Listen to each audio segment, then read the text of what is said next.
Et combien de temps tu pouvais passer à jouer à Fortnite? Toute la journée. Mais c'est surtout les journées d'école où c'est là où j'ai commencé vraiment à un peu détester l'école. On vient d'entendre un extrait de témoignage d'un adolescent de 13 ans qu'on a rencontré hier au centre Grand Chemin, où il subit actuellement une cure contre la dépendance au jeu Fortnite. C'est pour des cas comme celui-ci qu'une firme d'avocats a déposé une demande d'action collective contre Epic Games, les fabricants de ce jeu vidéo qui connaît vraiment un succès planétaire. Alors, je joins à Paris Célia Audan, psychologue qui a participé à la conception de ce jeu Fortnite. Madame Audan, bonjour. Bon matin à vous. Bonjour. On dit de vous que vous êtes vraiment derrière le succès du jeu vidéo Fortnite avec ses 250 millions d'utilisateurs dans le monde, avec des milliards de dollars en revenus. Dites-nous, comment vous réagissez quand on parle de dépendance, de problèmes vraiment chez les jeunes? Comment vous réagissez à cette demande d'action collective?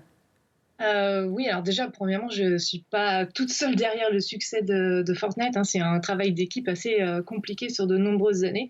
J'ai participé, bien sûr. Alors, pour la conception du jeu, moi, ça me rend triste qu'il y ait des gens et des enfants et des adolescents surtout qui se sentent prisonniers du jeu et passent toute leur journée à jouer. C'est jamais ce qu'on souhaite d'un jeu. On souhaite d'un jeu qui apporte du bonheur, du plaisir, du fun.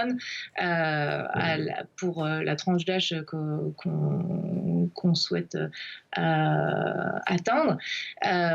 Maintenant, je comprends tout à fait la réception des parents qui sont un peu démunis quand leurs enfants jouent un peu trop longtemps. Souvent, il y a des enfants qui jouent, qui sont très jeunes. Oui.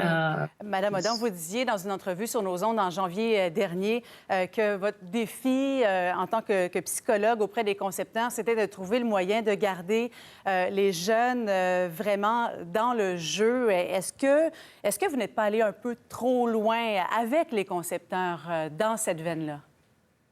On ne cherche pas à garder les jeunes dans le jeu. Ce qu'on essaye de faire, c'est quand on fait un jeu, quand n'importe quel produit qu'on crée ou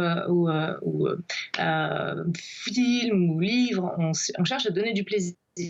Pour donner du plaisir, et on veut s'assurer le produit, le jouet, le jeu, l'activité soit engageante. Si elle n'est pas engageante, ça veut dire qu'on s'ennuie, on n'a pas envie de jouer. Donc c'est ça qu'on cherche à faire.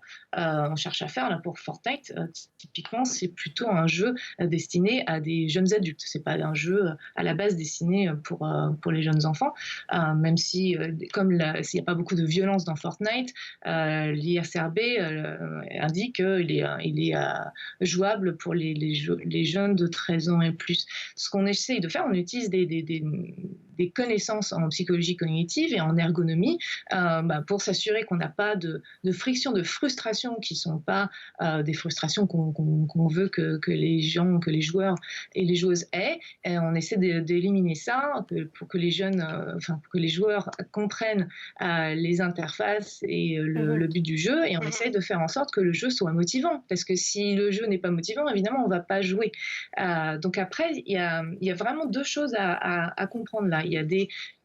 C'est ce qu'on appelle l'ergonomie cognitive et le UX qui est appliqué dans énormément de domaines, qui sert aussi pour l'éducation, hein, parce que si un jeu éducatif n'est pas intéressant et engageant, on n'a pas envie de continuer. Mais la méthode de renforcement à travers le jeu, quand on parle des fameux coffres à butin, c'est de plus en plus associé là, au jeu de loterie. Ouais. On dit en fait qu'on a utilisé un peu la même façon de faire, ce qui crée une dépendance. Est-ce que vous êtes maintenant un peu plus sensibilisé à ce que ça donne comme effet?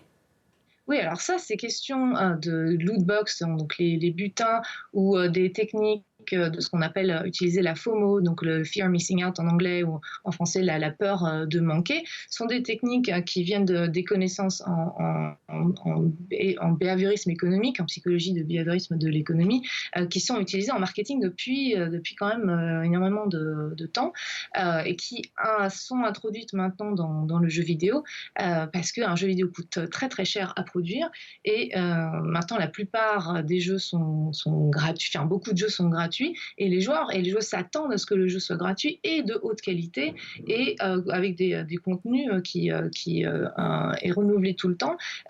Et il y a énormément de jeux de studios qui ferment et des employés, donc des créateurs de jeux, des artistes, des designers, des designeuses, et des ingénieurs et programmeuses qui sont mis à la porte.